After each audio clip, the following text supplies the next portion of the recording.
Bueno, estamos en la parte de la solución de problema, ¿verdad? Bueno, creo que, si no me equivoco, nos quedamos aquí, ¿verdad? Bueno, entonces vamos a ver este problema. Este problema es sobre el cálculo del momento de torsión. O dos espiras en esta figura, una espira circular y una espira cuadrada. Vamos a calcular el torque ejercido sobre la espira cuadrada debido a la espira circular. Asuma que R es mucho mayor que A y B. Cuando nos dicen esto, a lo que se refieren es que podemos utilizar la aproximación dipolar. Eso es muy importante tenerlo en cuenta, ¿verdad? La aproximación dipolar es una fórmula para calcular el campo magnético de un dipolo, pero es útil cuando cuando el punto de campo está muy lejos. Cuando está muy lejos es muy importante usar esa fórmula para no tener que recurrir a la integral directa, ¿verdad? Bueno, entonces, si la espira cuadrada es libre de girar, ¿cuál es su posición de equilibrio? Bueno, entonces vamos a suponer que esta espira, la espira circular, está fija. Y la que puede girar es esta, ¿verdad? Bueno, esto es muy difícil, ¿verdad? O sea, mantener fija una espira. O sea, aquí hay que estarla sosteniendo mediante alguna fuerza externa, ¿verdad? Esta otra espira sí es libre de girar. Entonces, ¿hacia dónde va a girar esta espira? Va a girar buscando la posición de equilibrio estable, ¿verdad? O sea, alineándose con el campo magnético. Entonces, vamos a ver. Nosotros lo que tenemos que hacer acá es calcular el campo magnético de quién. Vamos a ver si ustedes les tocara hacer este problema. Vamos a ver. ¿Cómo empezarían? ¿Qué es lo primero que hay que hacer? Vamos a calcular el torque, ¿verdad? Sobre la espira cuadrada. Por la definición, torque es igual a momento dipolar cruz el campo magnético. Producto cruz, campo magnético. Es el momento dipolar de la espira cuadrada y el campo magnético externo. En este caso, el campo magnético externo es el de la espira circular.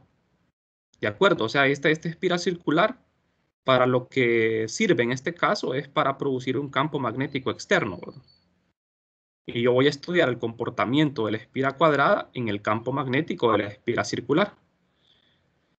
Entonces, como R, la distancia entre los dos dipolos, es bastante grande, yo voy a usar la aproximación dipolar. Vamos a ver, aquí podemos ver la figura de una mejor manera, la espira circular y la espira cuadrada. Así es como se encuentran inicialmente. Como ustedes ven, la corriente en la figura ya está expresada en su sentido, ¿verdad? De acuerdo a la circulación de la corriente, el momento dipolar apunta en Z para la espira circular, y por la circulación de la corriente en la espira cuadrada, el momento dipolar apunta en la dirección de Y positivo. Bien, entonces, ustedes ven que los dipolos no están alineados, ¿verdad? Los dipolos forman un ángulo de 90 grados. Lo interesante aquí es, primero, obtener el campo magnético de la espira circular, la 1, y ver qué ángulo forma esta espira cuadrada, el momento dipolar con el campo magnético. Eso es lo que tenemos que revisar, ¿verdad? Entonces, nosotros vamos a utilizar esta expresión para obtener el torque. Aquí, según la notación, yo tengo el momento dipolar de 2, la espira 2 es la cuadrada, y el campo magnético de 1. Este campo magnético de 1 es externo, ¿verdad? El campo externo es el de 1, la espira circular. Entonces, los momentos magnéticos de ambas espiras son estos. La fórmula general para una espira plana, siempre que yo tengo una espira plana, ya sea circular circular, rectangular o de cualquier forma, es corriente por área en la dirección del vector normal n que queda definido por la circulación de la corriente, ¿verdad? Entonces, M1 es esto, corriente 1 por el área 1, M2 es corriente 2 por el área 2. ¿Quiénes son las áreas? En el caso de la espira circular es pi por a cuadrado. En el caso de la espira cuadrada es b al cuadrado. Es el área de un cuadrado. De manera que ya tenemos los dos dipolos magnéticos. Bueno, entonces, de acuerdo a esta condición que la distancia entre los dos dipolos es muy grande, podemos usar esto que se llama aproximación dipolar. Bien, esta fórmula no la van a ver en la teoría, ¿verdad? Porque la obtención de esta fórmula es un problema en el libro, es un ejercicio. Entonces a esto se le conoce como la aproximación dipolar. Esta aproximación dipolar, como les decía, solo nos sirve cuando el punto de campo se encuentra muy lejos del dipolo. O cuando tenemos un dipolo puntual, ¿verdad? Siempre que tengamos un dipolo puntual podemos usar esta expresión. Aquí, como lo que me interesa es el campo externo, el campo de 1, bipolar R, el vector unitario, es la dirección del dipolo 1 al punto de campo. Y esta R del denominador es la distancia del dipolo 1 al punto de campo. El punto de campo, en este caso, es la localización de la espira cuadrada, o sea, la distancia del dipolo 1 al centro de la espira cuadrada. O sea que nosotros, cuando usamos esa fórmula, tratamos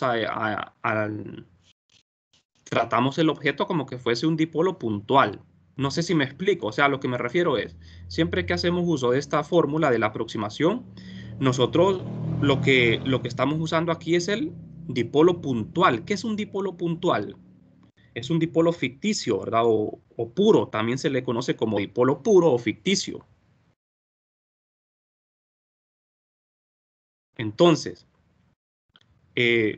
vamos a ver. Este es mi dipolo puro, ¿verdad? Que va a producir un campo en el punto donde se encuentra el dipolo 2. Exactamente en este punto, a esta distancia. ¿En qué dirección? ¿Qué dirección sería la de R unitario? Sería la dirección que va del dipolo 1 al punto de campo. Sería R unitario. O sea que en la fórmula, este R unitario corresponde a Y unitario. Y M1 es justamente lo que tenemos acá, ¿verdad? Va en Z unitario. De manera que, vamos a ver, R unitario es el vector en la dirección del punto de campo, o sea, Y. Y la magnitud de R es simplemente R, ¿verdad? Es la distancia al punto de campo. Entonces sustituyo eso en la aproximación dipolar. Sustituyo el momento dipolar 1. Sustituyo el vector R unitario, que es Y unitario. Fíjense bien, en la fórmula aparece un producto punto M1 con R. Y después, este producto punto me da una magnitud, la multiplico por el vector unitario R. Le resto el momento dipolar 1. Entonces, hacemos el producto punto acá. Z.y es 0. Todo este término se hace 0. Y me queda este término negativo, que es el momento dipolar de 1. Y apunta en la dirección de Z, pero Z negativo, por este signo menos. De manera que con la aproximación dipolar, el campo magnético del dipolo 1 en el punto de campo o en la posición del dipolo 2 apunta en Z negativo. Eso tiene sentido, ¿no? Eso tiene bastante sentido si vemos la figura. Voy a adelantarme. Fíjense bien. El dipolo 1, esta espira circular, en la posición del dipolo 2, produce un campo magnético que apunta en Z negativo. La flecha azul me está indicando la dirección del campo magnético de esta espira circular. Entonces, ¿qué es lo que va a suceder? La espira cuadrada, el dipolo, el momento dipolar 2 va a tender a alinearse con el campo, a apuntar hacia abajo. O sea que el giro de la espira cuadrada va a ser en sentido horario. Va a girar en sentido horario. De manera que calculamos el torque. M2, el dipolo 2, cruz, el campo magnético de 1. Sustituimos esto. Hacemos el producto cruz, Y cruz Z. Y cruz Z es X positivo, pero por este signo menos queda negativo. De manera que el torque apunta en la dirección de menos X. Claro, el torque es un vector, ¿verdad? Apunta en la dirección de menos X. Recuerden que el torque, ¿verdad? Para la dirección del torque usamos la regla de la mano derecha. La espira no va a girar en X. El torque apunta en X, ¿verdad? Porque es un vector. Pero la espira va a girar en sentido horario. Bien, no sé si hasta el momento tienen alguna pregunta.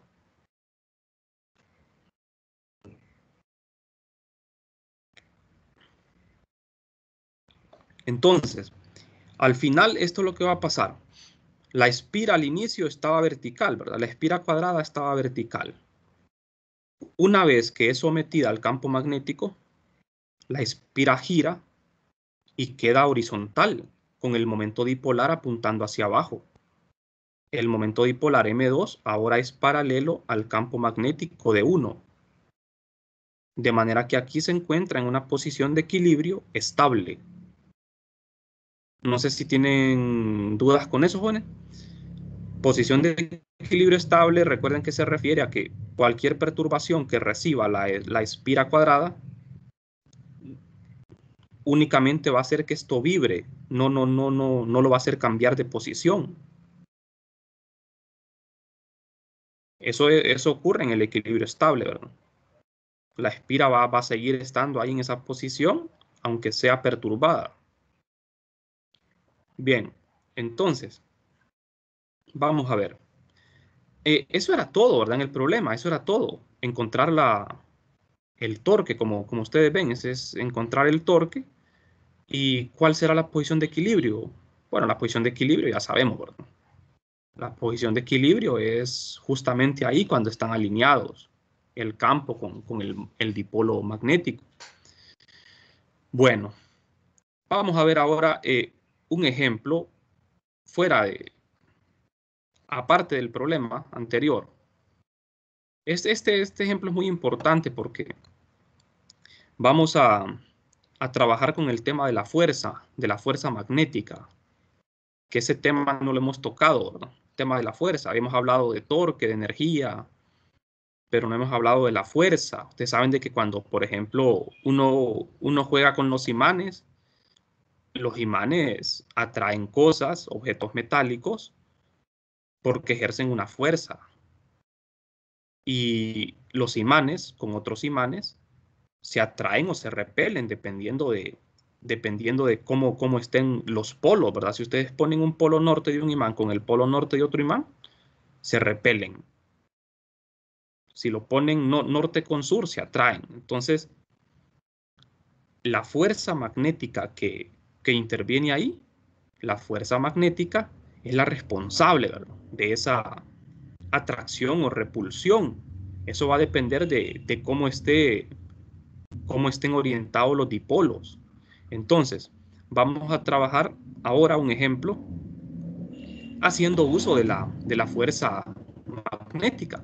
Vamos a tener dos espiras circulares de radios A y B, separadas por una distancia Z, y vamos a encontrar la fuerza ejercida sobre la espira de radio B. Bueno, ¿por qué vamos a tomar una espira circular? La espira circular es el modelo más simple de corriente. Es una espira circular. La espira circular emula lo que es un imán, porque el campo magnético es idéntico. O sea que yo, por ejemplo, digamos, teóricamente yo puedo sustituir un imán por una espira circular. funciona exactamente igual. Me produce un campo magnético, tiene un norte, es como que tuviese un norte acá y un sur. Entonces, en nuestro ejemplo, nosotros tenemos dos espiras. Supongamos de que estas espiras se encuentran fijas, ¿verdad? Las corrientes en las espiras circulan en sentido antihorario. La corriente 1, la corriente 2, ambas en sentido antihorario. Las espiras tienen radios A y B y están separadas por una distancia Z.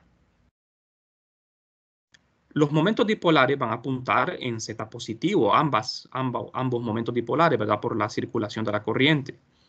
Entonces, vamos a hacer este ejemplo relacionándolo con el tema de los imanes, porque si ustedes se preguntan por qué los imanes se atraen o repelen cosas, bueno, pues ahora vamos a ver si es cierto eso, ¿verdad?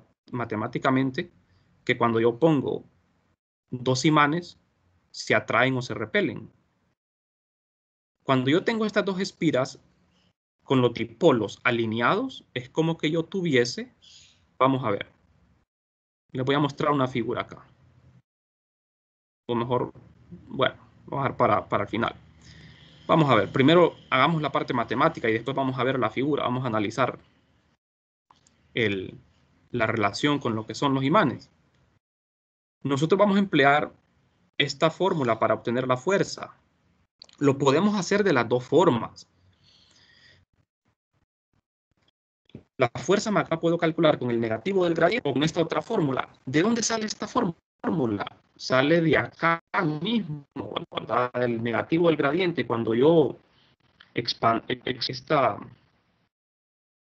este resultado, ¿verdad? El gradiente de U, yo llego a esta expresión m punto el operador Nabla multiplicado por el campo magnético. Aquí hay que tener cuidado porque este producto punto no es conmutativo, porque es un vector producto punto, un operador, ¿verdad? Este es un operador. El orden tiene que ser así. Entonces, si usted conoce la energía potencial U, puede calcular la fuerza, pero la manera más práctica de hacerlo es esta, la segunda fórmula. Por eso es necesario recordarla. Bueno, entonces, como ustedes ven aquí en esta figura, cuando yo tengo una espira con una corriente en sentido antihorario, es como que tuviese un imán con el norte y el sur ubicados de esta forma. O sea que aquí en este problema es como que yo tuviese atrayendo. O sea que podemos deducir lo que va a pasar aquí. ¿Qué es lo que va a pasar? La fuerza sobre la espira 2 va a ser una fuerza de atracción, ¿verdad? Porque esto es como que tuviese dos imanes, norte con sur. Bien, entonces, vamos a ver. La energía dipolar es el producto punto de M con B, donde B es el campo externo. Y M es el momento dipolar del dipolo sobre el que vamos a calcular la fuerza. Vamos a ver, entonces, vamos a calcular la fuerza sobre la espira 2, de manera que, como es una espira plana, es corriendo, es el área de un círculo, ¿verdad? Pi por B cuadrado, en la dirección. El momento dipolar va en Z positivo. Bueno, entonces, a esta figura es a la que me refiero, que es muy interesante porque aquí yo puedo ver de que al tener dos espiras circulares con sus dipolos orientados en la misma dirección, es idéntico a tener dos imanes posicionados de esta manera. De manera que, ¿qué va a ocurrir aquí? Los dos imanes se van a atraer. O sea que yo ya sé, ¿verdad? Que esta espira 1 va a atraer a la espira 2. Vamos a suponer de que la espira 1 está fija. La espira 1 está fija, el imán 1 está fijo. Quien se puede mover es la espira 2. ¿Hacia dónde se va a mover la espira 2? Se tiene que mover hacia abajo, en la dirección de Z negativo, porque es como que fuese un imán, ¿verdad? El imán se tendría que mover hacia abajo. Cuando nosotros hablamos de fuerza, siempre tenemos que emplear la segunda ley de Newton. Entonces, la segunda ley de Newton se aplica sobre un objeto a la vez. Como aquí tengo dos espiras, la segunda ley de Newton solo se la puedo aplicar a un objeto al mismo tiempo, a la vez. Entonces, la segunda ley la vamos a aplicar a la espira 2 para ver en qué dirección y qué magnitud tiene esa fuerza. Bueno, entonces, veamos. El campo magnético externo, en este caso, es el campo magnético de la espira 1. Yo necesito calcular el campo magnético que produce la espira 1 en el punto donde está localizado el momento dipolar de 2. Estos problemas se pueden trabajar con dipolos puntuales. ¿A qué me refiero con un dipolo puntual o ficticio? Es lo mismo, ¿verdad? Dipolo puntual, ficticio, es lo mismo. Un dipolo ficticio o puntual es un dipolo en el cual no mostramos la distribución de corriente. Si yo quito estos círculos, lo único que me queda son los dipolos, las flechas. Esos se llaman dipolos puntuales. Estos problemas se pueden tratar así nomás, ¿verdad? Con dipolos puntuales. Porque yo con solo ver la flecha, yo sé que la corriente circularía en este sentido. Entonces no hace falta aquí dibujar la espira. De hecho, no hace falta. Bueno, entonces, vamos a ver. Para calcular el campo magnético, nosotros podemos emplear la aproximación dipolar. Pero solo si Z es mucho mayor que A y Z es mucho mayor que B. ¿Qué quiere decir eso? De que el punto de campo está muy lejos de la fuente. La fuente del campo es M1. Entonces, cuando el punto de campo está muy lejos de la fuente, yo puedo utilizar la aproximación dipolar. Y la aproximación dipolar es esta. Esta es la fórmula. La misma de 321 para el caso del dipolo eléctrico. Aquí aparece, como es el campo magnético de 1, aparece el momento dipolar de 1, aparece el vector R unitario. R unitario es el vector que apunta de la fuente al punto de campo. O sea, R unitario sería Z unitario. ¿Y quién es R magnitud que aparece acá? Es la distancia de la fuente al campo. ¿Cuál es la distancia de la fuente al punto de campo? Es Z. Entonces vamos a sustituir únicamente M1, R unitario y R unitario es Z unitario. M1 es esto. Sustituyo. Entonces M1, R unitario y R magnitud que es Z. Bueno, entonces aquí al hacer el producto punto, Z es 1, me queda esto. Aquí puedo restar y me queda esto. Dos veces el momento dipolar de 1 en la dirección de Z. Y R es igual a Z, ahora es la distancia al punto de campo. Tenemos que sustituirlo también. Entonces, fácil, ¿verdad? Con la aproximación dipolar, obtener un campo magnético es bien fácil. El campo magnético es esto. Fíjense bien, no sé si lo recuerdan, pero cuando estudiamos la ley de Biot-Savart, ustedes se acuerdan que calculamos el campo magnético de una espira circular, pero con la forma directa, con la ley de Biot-Savart, ¿verdad? Si ustedes lo hacen este problema con la ley de Biot-Savart, calcular el campo magnético en un punto del eje Z que esté muy lejos, van a llegar justamente a esto. Pero solo cuando el punto de campo está lejos. O sea que esta aproximación solo me sirve en esos casos, ¿verdad? Bien. Entonces ya conozco el campo magnético de 1. Ahora, ¿qué voy a hacer? A mí me interesa calcular la fuerza, pero sobre M2, donde este campo magnético, este subíndice es O, es una O, significa externo, ¿verdad? Por la inicial en inglés, ¿verdad? externo. Este campo magnético externo es el campo magnético de la espira 1. Es el que acabo de calcular. Es esto. Este es el campo magnético externo. Y M2 es el dipolo, que también ya lo conozco. Pero para aplicar esta fórmula tenemos que hacer primero el producto punto de M2 con el operador nabla. Entonces, este es M2. Hago el producto punto de M2 con nabla.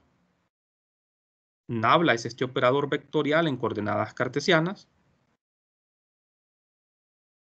Entonces, al hacer el producto punto, yo veo que solo va a quedar la componente z, la derivada con respecto a z.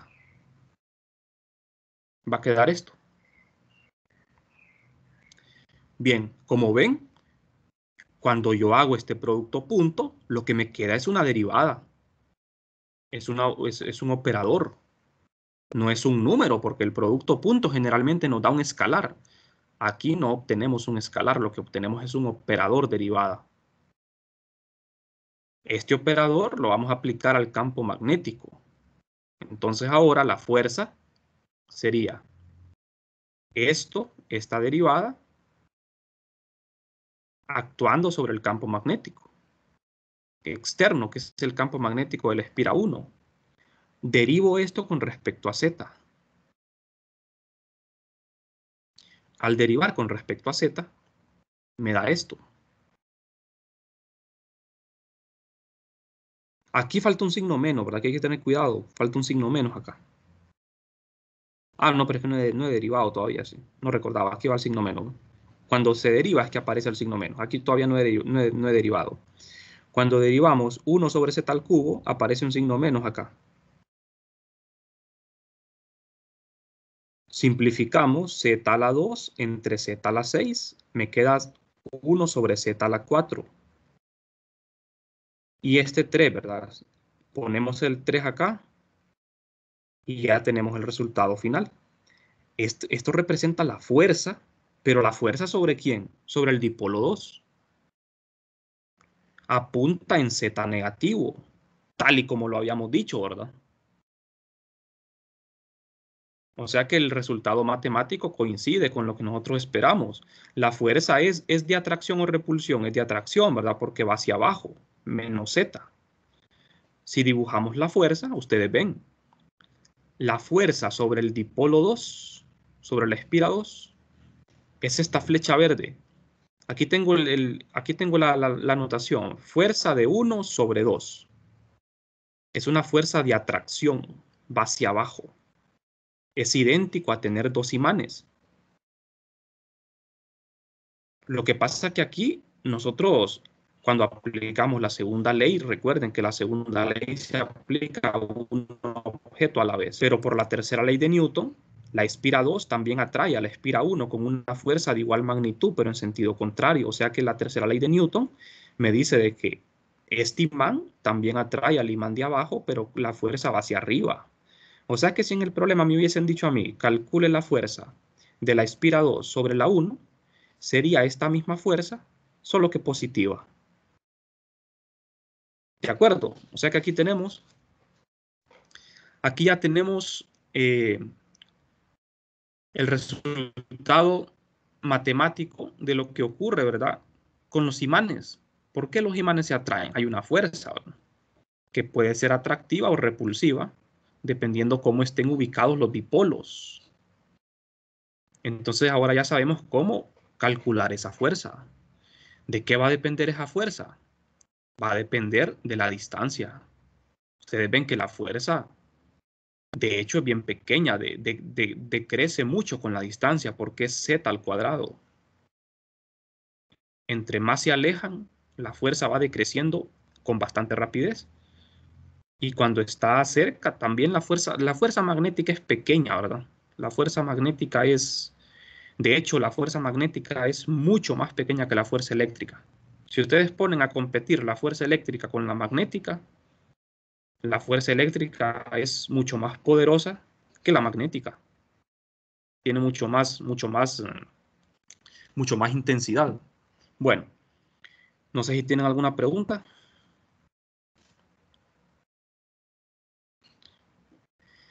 Bueno, este mismo ejemplo lo podemos hacer con las espiras, con los dipolos orientados en forma contraria, o sea, con los imanes colocados al revés, ¿verdad? Para que en ese caso tengamos una... Esta es la fuerza general, como ven. Que también depende de la geometría, ¿verdad? Porque si A y B aumentan, la fuerza sería más grande, ¿verdad? Y de la corriente. Bueno, la fuerza es de atracción. Ahora, ¿qué pasa si yo coloco esta espira con una corriente en sentido horario, de manera que su dipolo apunte hacia abajo? Y quiero, en este caso, también calcular la fuerza sobre el dipolo 2. Entonces aquí tendríamos una situación como esta. Fíjense bien, el dipolo 2 ahora va hacia abajo. El polo norte del imán 2 está hacia abajo. De manera que el campo magnético va así en esta forma, ¿eh? Entrando por arriba y saliendo aquí por abajo. A la espira 1 no se le hizo ningún cambio, al imán 1 tampoco. Entonces, lo demás sigue siendo lo mismo, ¿verdad? La distancia entre los dos dipolos es z, las dimensiones son las mismas. ¿Qué es lo que va a cambiar? Claro, va a cambiar la fuerza. El campo magnético del dipolo 1 en el punto del dipolo 2 sigue siendo la misma, sigue siendo esto, el campo magnético de 1. Esto lo hicimos con la aproximación dipolar. Tengo el dipolo 1, el dipolo 2, solo que el dipolo 2 ahora es en Z negativo. Uso la fórmula de fuerza. Hacemos lo mismo. Fíjense bien, el campo externo es el campo de 1. Al hacer el producto punto M2 con el operador Nabla, me queda esto. La componente Z de la derivada, pero negativo. Aplicamos esta derivada al campo magnético. Estamos bien hasta acá, ¿verdad? Bueno, entonces, derivamos con respecto a Z. La derivada es menos 3z cuadrado entre z a la 6. Y el resultado nos da esto, ya simplificado. Ahora nos queda positivo el resultado. La fuerza es positiva. Significa que la fuerza es de repulsión. La fuerza va hacia arriba. La fuerza va hacia arriba. Como ven acá, al tener los dos imanes de esta forma, las fuerzas son de repulsión. Sobre el imán 2, la fuerza va hacia arriba en Z positivo y sobre el imán 1 va hacia abajo en Z negativo. Ambas fuerzas son de igual magnitud, por tercera ley de Newton. Sobre la espira 2, que es la que me interesa, la fuerza es la fuerza de 1 sobre 2. En este caso, positiva. Tener dos espiras, recuerden que es como tener un imán. Es exactamente lo mismo que un imán. Bien. No sé si tienen preguntas. En este caso, nosotros calculamos la fuerza con esta fórmula, pero también podemos emplear la otra, que es el negativo del gradiente de U. O sea que ustedes también pueden calcular en este caso la energía que posee el dipolo 1 en el campo magnético de 2. Y con esa energía, después calculan el gradiente y obtienen la fuerza. Van a llegar exactamente al mismo resultado, es lo mismo. No sé si me explico, ¿verdad? Saben a lo que me refiero, o sea, calcular energía y después el gradiente. Y eso también les va a dar la fuerza. Bueno, no sé si tienen preguntas.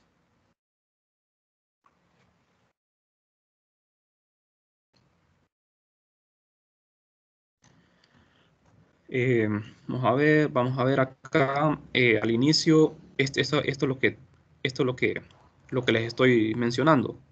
La fuerza también puede ser calculada con el negativo del gradiente de U. Pero ¿la energía de quién? La energía de interacción del dipolo con el campo magnético. En este caso, ustedes para la energía, si me pidieran a mí, ¿qué energía posee el dipolo magnético? 1. Eso lo obtengo haciendo el producto punto de M1 con el campo magnético externo, o sea, el campo magnético de 2, de la espira 2. ¿De acuerdo? Y eso es negativo. Después ustedes derivan esta energía, o sea, le calculan el gradiente y obtienen la fuerza. En este caso, vamos a ver, este momento dipolar corresponde ¿a quién? Al espirador, ¿verdad? Ahí me equivoqué, sería el espirador, ¿verdad?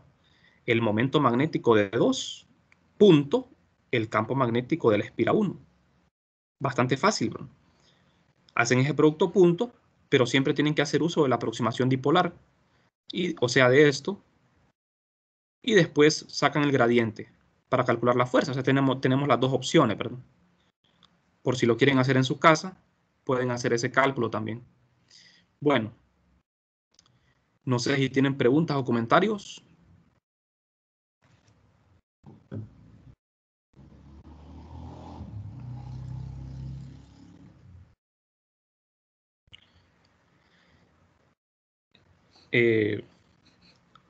Si no hay preguntas, jóvenes, entonces vamos a quedarnos el día de hoy por acá. En la siguiente